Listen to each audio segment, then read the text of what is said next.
ilmiah dan rasional.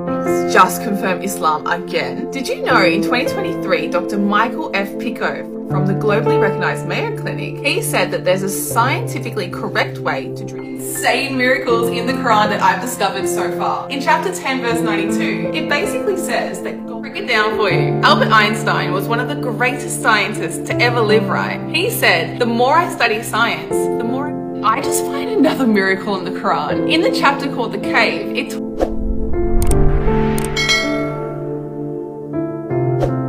Assalamualaikum warahmatullahi wabarakatuh, sahabat inspirasi semua. Siapa yang tak kenal Lily J hari ini? Mualaf cerdas, berani, dan inspiratif. Dalam setiap kontennya, Lily selalu mengungkap fakta-fakta menarik tentang Islam, Al-Quran, dan hadis yang seringkali mengejutkan banyak orang. Siapa sangka seorang mualaf dari Australia kini menjadi suara yang lantang menjelaskan tentang Islam lewat logika dan sains. Lily J kini dikenal luas sebagai mualaf cerdas yang tak hanya berhenti di keyakinan, tapi menelusuri kebenaran Islam lewat ilmu pengetahuan. Lewat video kali ini kita akan menyimak dan melihat bagaimana Lily J membuka tabir bahwa Islam bukan hanya sekedar agama ritual, tapi agama yang sejak awal menyatu dengan ilmu, logika, dan fakta ilmiah. Di saat agama lain menolak ilmu demi dogma, Islam justru memuliakan para ilmuwan. Tonton sampai akhir video ini. Kamu akan tercengang bagaimana Al-Quran dan hadis telah menyimpan rahasia ilmiah yang bahkan baru bisa dipahami hari ini. Video kali ini kita akan melihat bagaimana reaksi Lily J dalam menemukan fakta ilmiah, yaitu mumi Fir'aun Ramses ditemukan dalam kondisi utuh pada tahun 1898. Ilmuwan Prancis Dr. Maurice Bucaille terkejut saat meneliti tubuh tersebut karena mumi itu ternyata tidak dimumikan seperti yang lain, tapi tewas tenggelam. Dan yang lebih mengejutkan, Al-Quran telah menyebutkan hal ini lebih dari 14 abad yang lalu, seperti yang tercantum pada surat Yunus ayat 92. Fakta ini membuat Dr. Bucaille memeluk Islam. Lily J dengan lantang menyampaikan ini bukan mitos, bukan dongeng, dan ini data ilmiah yang sesuai dengan wahyu. This has got to be one of the most insane miracles in the Quran that I've discovered so far. In chapter 10 verse 92, it basically says that God will preserve the body of Pharaoh so that it may be a sign for those of the future. In 1881, archaeologists discovered the body of Ramses II, who was the most powerful pharaoh in ancient Egypt. His body is over 3,000 years old, but it is the most preserved body in the whole entire world. You can see his skin, his hair, you can even see the shape of his mouth and his nose. It's crazy. Scientists even today are baffled at how this is even possible. In Paris 1975, Dr. Maurice Bucaille examined the body of Ramses II. They found an extremely high level of salt in his lungs. Also, they found mud in his mouth and his nose. After an extensive examination, their conclusion was that this pharaoh's death was not natural at all. It was from a sudden, violent drowning, which was highly unusual and fits exactly with the story of Moses. And you will not believe it, Dr. Maurice Bucaille was so baffled by this discovery and so convinced by the Quran's accuracy that he actually became a Muslim. What's even crazier is when scientists carbon dated the body of Ramses II, it matched exactly, placing his death right in the 13th century BC. This is exactly when the story of Moses and Pharaoh would have taken place. Perfect match. Also, there's an ancient letter believed to be in the British Museum's ancient papyrus collection, written by a royal scribe named Amenemone. This letter mourns about Pharaoh's sudden death by drowning. This is literally a living miracle we can witness today. You can go and see the body for yourself right now in the Museum of Egyptian Antiques in Cairo. So, whether you're Muslim, Christian, Jewish, or agnostic, ask yourself, how did the Quran know that Pharaoh's body would be perfectly preserved after drowning? Could this be a coincidence, guys? Or did God preserve Pharaoh's body as a sign, just like he said he would in the Quran? What do you guys think? One of the big questions, since the discovery of Pharaoh's body in his tomb, Pharaoh Ramses II, in 1975, is how his body remained intact, while he died more than 3,000 years ago, in the era of Prophet Moses, peace be upon him. Dr. Maurice Bucaille, a famous French researcher, was also surprised by remained intact body of the pharaoh. In 2010, the pharaoh's body was sent to France for further study. After doing research for many hours on the pharaoh's body, Dr. Maurice concluded that the remains of the salt stuck in his body were clear evidence that he died in the sea. Dr. Maurice was so shocked to learn that the Quran mentioned that he drowned the sea more than 1,400 years ago. Allah says in the Quran, deeds, after the manner of the people of Pharaoh and those before them. They treated as false the signs of their Lord, so we destroyed them for their crimes. And we drowned the people of Pharaoh, for they were all oppressors and wrongdoers. Dr. Morris Buckale was shocked at how his body remained intact even after he drowned. Allah says in the Quran, "What, now, when previously you rebelled, and were one of the corruptors, today we will preserve your body so you can be a sign for people who come after you. Surely many people are heedless of our signs." Dr. Morris Buckale was so surprised about how the Holy Quran knows Pharaoh died in the sea, and that his body remained intact after he was drowning in the sea. After learning the fact that the Quran clearly narrated the fate of the Pharaoh, Dr. Morris Buckale then firmly converted to Islam.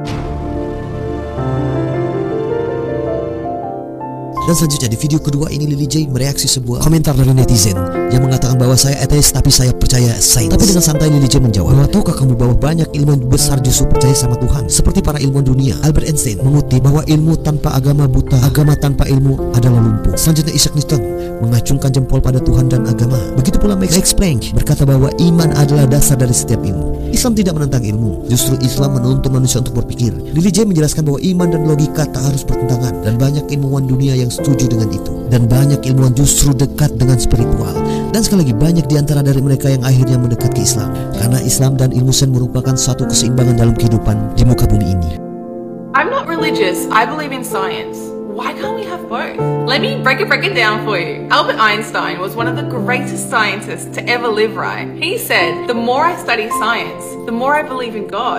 Also, Isaac Newton, one of the smartest men to ever live, he said that the thumb alone would convince him of God's existence. Max Planck, the founder of quantum physics, he said that both religion and science require a belief in God. Also, Werner Heisenberg, a famous physicist, he said that the first gulp from the glass of natural science will turn you an atheist. But at the bottom of the glass, God is waiting for you. So, I believe in science too. It's a tool we can use to understand the beauty and complexity of God's creation. What do you guys think? Selanjutnya video ketiga. Dan di video yang ketiga ini, di mana cerita tentang surat Al-Kahfi menceritakan tentang pemuda yang tertidur selama 300 tahun. Lalu Al-Quran menambahkan, dan ditambah dengan 9. Lily J mengungkapkan, 300 tahun matahari dalam perhitungan solar calendar sama dengan 309 tahun bulan dalam lunar calendar. Akurasi luar biasa yang belum bisa dijelaskan zaman itu, tapi kini terbukti lewat sains modern. Apakah ini kebetulan? Tidak. Ini adalah bukti bahwa wahyu Allah selalu selaras dengan ilmu pengetahuan.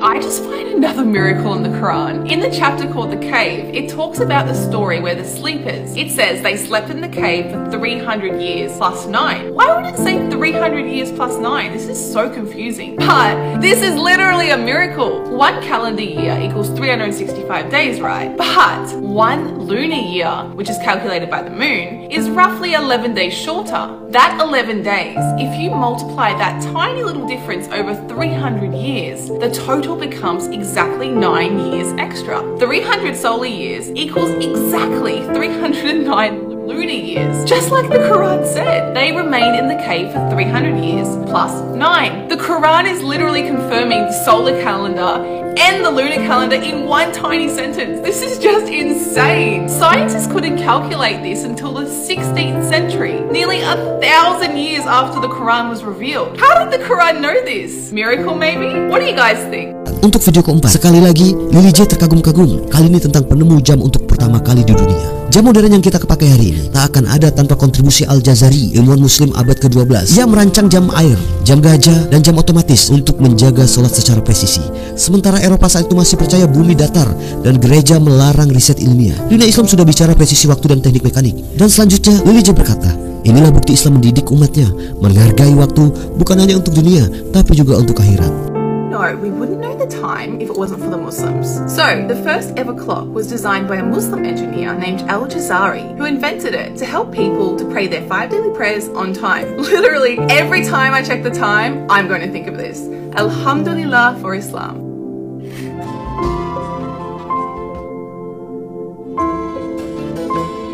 Is this a clock, you ask? How does it tell the time? How does it work? I will tell you now. The number of hours since sunrise is shown on the silver and black disc at the top of the clock, and the number of minutes into the hour is shown by the scribe's pen. The movements of the clock are regulated by a most wonderful mechanism that sits in a tank inside the elephant's body, a perforated floating bowl. There is a small hole in the floating bowl that regulates the speed at which it sinks. As it slowly submerges over half an hour, it tugs via a system of pulleys the scribe and his pen. When it is completely submerged, the bowl quickly tilts, sinks, and triggers a more dramatic sequence of events. Inside the cupola at the top of the clock, a channel of balls is tilted so that a stopper is lifted to allow one to fall, hitting a fan that turns the phoenix. The ball then drops out of one of the falcon's beaks into the serpent's mouth. As the serpent falls, rotating around its pivot, the weight of the ball tugs a rope that resets the bowl back to the surface of the water. The ball drops again into a vase that triggers the mahout's mallet and hits a cymbal, which sounds the half hour. As the ball collects in a trough, the float begins to submerge again, and the whole process repeats itself with subtle adjustments for the second half of the hour.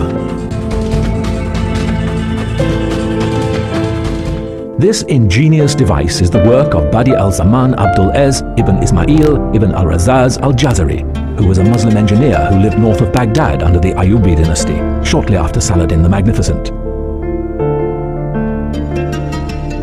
Al-Jazari built a large number of mechanical devices that revolutionized engineering.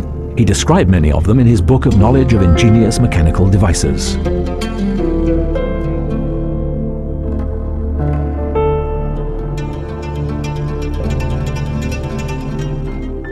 Dan yang terakhir, di video terakhir ini tidak kalah membuat Lily J kaget, yaitu di dalam Islam mengajarkan minum sambil duduk sesuai dengan riset medis tahun 2023. Dokter dari Mayo Clinic, Dr. Michael F. Pico, menyarankan agar manusia minum sambil duduk karena lebih sehat untuk sistem pencernaan. Tapi ini bukan ilmu baru bagi umat Islam. Nabi Muhammad SAW pernah bersabda, jangan minum sambil berdiri. Hadis riwayat Muslim. Lily J menjelaskan, Rasulullah bukan profesor biologi, tapi ucapannya hari ini bukti secara medis. Itulah Islam. Bukan hanya agama keyakinan, tapi agama yang penuh petunjuk praktis ilmiah dan rasional. Just confirm Islam again. Did you know in 2023, Dr. Michael F. Pico from the globally recognized Mayo Clinic, he said that there's a scientifically correct way to drink water. So there's 3 key practices, right? Sitting down, sipping slowly, and avoid blowing into your drink. These 3 practices optimize digestion, enhance hydration, and prevent contamination, which is widely accepted and the healthiest way to drink water. But guess what? Prophet Muhammad taught us these exact rules over 1400 years ago. Do not drink while standing. Do not drink in one gulp, but drink in 2 or 3 sips. And do not breathe or blow into your vessel.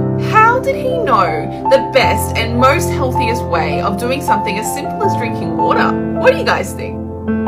Baiklah sahabat inspirasi semuanya, sekarang kita tahu Islam bukan musuh sains. Islam adalah agama fondasi dari sains itu sendiri. Agama lain mungkin pernah mengeksekusi ilmuwan karena dianggap sesat. Bahwa Islam dan sains bukan dua hal yang bertentangan. Justru Islam mendorong manusia untuk berpikir, meneliti dan memahami alam semesta. Berbeda dengan sejarah di Eropa, di mana Giordano Bruno dibakar hidup-hidup oleh gereja karena mengatakan bahwa bintang-bintang adalah matahari lain. Dilanjut dengan Michael Servetus dibakar karena menjelaskan sirkulasi udara. Dan terakhir Galileo Galilei dihukum tahanan rumah seumur hidup, dan itu bertentangan dengan kepercayaan gereja pada saat itu, yang akhirnya dia dihukum tahanan rumah seumur hidup. Tapi di dunia Islam lain, ilmuwan dihormati seperti Ibnu Sina, Al-Khawarizmi, Al-Jazari, Ibnu Haistam, semua didukung dan dimulakan di dalam ajaran Islam. Islam membawa cahaya, Islam membawa ilmu, dan sains merupakan bukan musuh agama selama agamanya adalah Islam. Video reaksi dari Lily J ini merupakan bukti bahwa Islam bukan agama keterbelakangan, tapi cahaya untuk masa depan. Jika kamu merasa tercerahkan, jangan lupa like, komen, dan subscribe. Sebarkan kebenaran ini agar dunia tahu Islam dan sains tak terpisah. Wassalamualaikum warahmatullahi wabarakatuh.